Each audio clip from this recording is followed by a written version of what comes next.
পাকিস্তানের কাছে ৩-০ ব্যবধানে হোয়াইট ওয়াশ টি-20 বিশ্বকাপের প্রস্তুতিমূলক সিরিজে বাংলাদেশ দলের এমন পারফরম্যান্স হতাশাজনক বলেই মনে করছেন অনেকেই।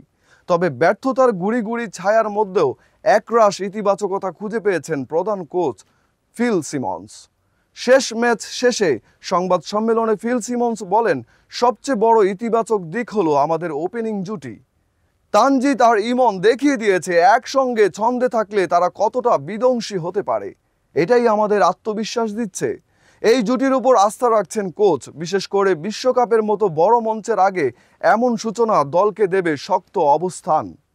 বিশ্বকাপের আগে প্রস্তুতি হিসেবে পাকিস্তান সিরিজ হারের ধাক্কা থাকলেও কিছু ইতিবাচক দিক নিয়ে সামনে এগোতে চায় বাংলাদেশ দল। কোচের ভাষায়, এক সিরিজ ভালো না যেতেই হতাশ হলে চলবে না, পরের সিরিজেই ফর্মে ফেরা দরকার।